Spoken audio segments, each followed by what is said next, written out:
Hello everyone and welcome back to another AFK journey video. In this video I'm going to be going over my game plan for our guild in the battle drills, which will be coming out tomorrow.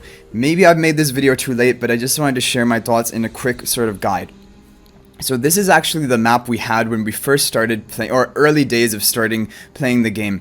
And the way that we're going to want to connect is basically the bases on the left and top. These two frontier bases, these are going to want to connect to each other along this outer path, because the outer path between the left base and top base will not have any of the powerful difficult guards along the way. These question mark buff guards are going to be the more difficult ones to take down. And that is why I'm recommending getting top and left connected together first through this path.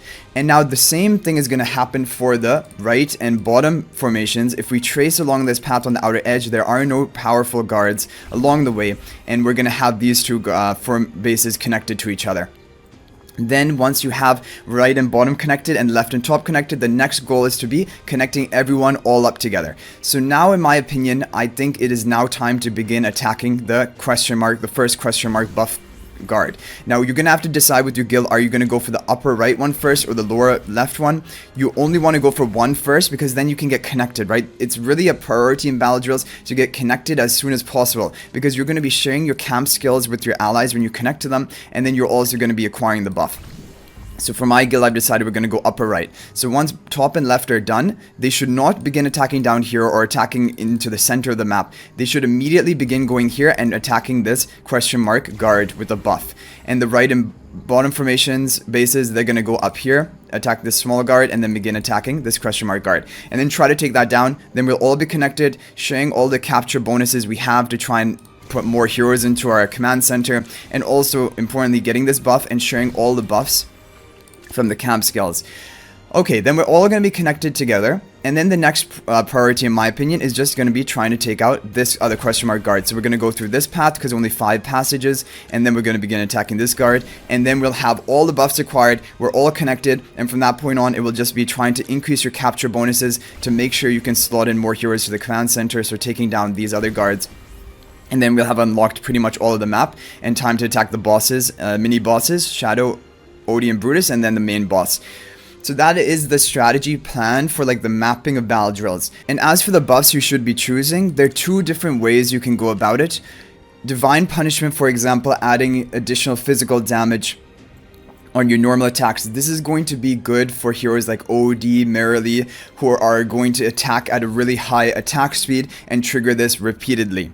The other buff, which is Moment of Glory, ally casts an ultimate, restores health, which doesn't really matter, increase their attack by 25%, crit by 30 for 3 seconds. So the thing is, this is going to be a really powerful buff when you can cast a lot of ultimates. And we know the Lightbird double tal comp is going to revolve around casting a lot of ultimates. So I'm thinking probably just pick up the Moment of Glory. Even for boss teams, I think in the end we're going to have the Rowan double buff tal Corrin team, which is just going to dominate. And so Moment of Glory is going to be the optimal choice here. Even though Divine Punishment is nice, I even think it doesn't contribute that much. So I would recommend going for Moment of Glory. And then over here, the other option is Rising Valor, which will increase ally hero attack speed by 4 for each normal attack dealt up to 200, which is not bad, and it has some synergy with the Corrin Lightbird comp, for example, because the faster he can attack, the faster he can trigger his true damage, right? Because you're already going to power up his true damage with enough ultimate casts. So I think there is an argument for picking Rising Valor, even for the Lightbird team. Energy flow recovers 80 energy for all allies every 3 seconds, increasing the ultimate damage dealt by 40%. So here's the thing, right? When you're talking, this is really good for the guards when you're killing a lot of enemies with ultimate damage. Now the bosses, your ultimate damage usually is not going to be your burst. Even with Corrin, his burst is from his true damage, not his ultimate. And so increasing ultimate damage will not help as much, in my opinion, as giving him stacking attack speed so he can keep triggering his true damage with follow-up attacks. And also the energy gained every 3 seconds, like if you're running the Lightbird comp with Rowan, you have no issue with energy, you have so much energy gain, you don't need that. So I'm thinking, out of these, I prefer the Rising Valor for that comp. Energy Floor is good for dealing with the guards, but for the mini bosses and boss, I think Rising Valor is going to be better. But I definitely think Moment of Glory is better here, because even if you're not talking about the core and comp, already Moment of Glory is a pretty powerful buff. You're going to be casting your ultimates pretty regularly, and you can keep reactivating this buff, which is not bad. It is probably better than Divine Punishment. So I would go for Moment of Glory as my buff choice over here, and for the other one, I would go for the Rising Valley. That's what I'm planning to do. Now for the teams. So for the guards, these guards, and even this the buff like question mark guard, the best teams for these are going to be the Iron Crowd Control Nuke team. So Iron, Parissa, Arden, Carolina, Damien is going to be your go-to team, or Smokey instead of Damien can work. That is your team. It deals massive AoE damage, really good when you have multiple enemies and you have 5 enemies in these guards. And honestly, if you have a really well built up team, on your own you're usually able to solo these small guards, and for the big guard it shouldn't take much time for you to take him out. So the people who have like a Mythic Plus full team of the Iron Control team, those are the ones who definitely want to slot in those 5 heroes, and they're gonna be like appointed as your guard killers. The other people, like for example, let's say you don't have Iron or that team well built up, then you should be more of like a passageway clear, because in battle drills you need people who clear passages, you need people who clear guards. For guards, the Iron Nuke team is so far and above beyond like every other team out there, so you need to run that team if you're going to try to clear the guards. Otherwise, go for passage clearing.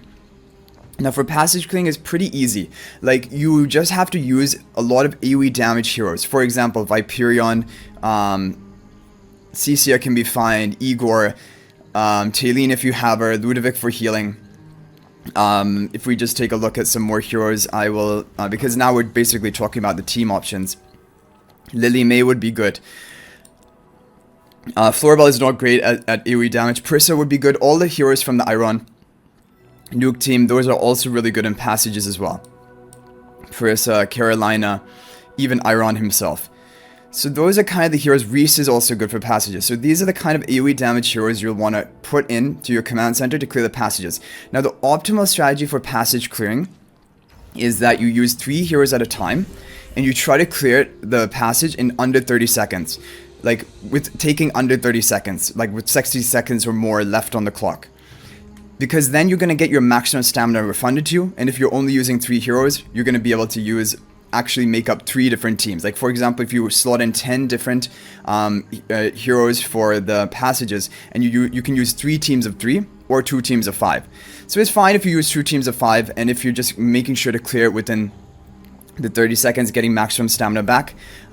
It will only cost you 6 stamina in total then, because it costs you 12 stamina to attack a passage. You get half the stamina refunded to you if you can clear it in 30 seconds.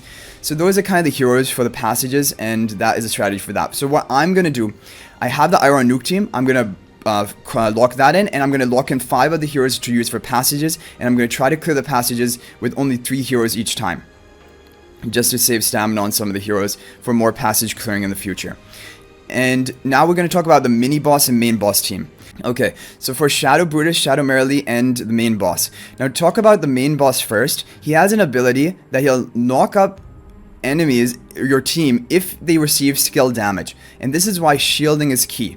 Mythic plus Coco, even Lucius. So Lucius was a good option to run in battle drills in the previous season, but that was also because he had a good seasonal skill. This time he doesn't have that seasonal skill to buff the damage of your team.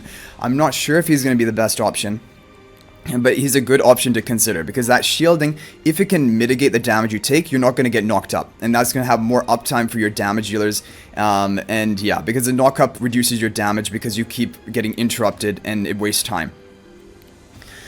Coco at Mythic Plus, she has shielding, so she's a great option as well. So these are the 2 options for shielders.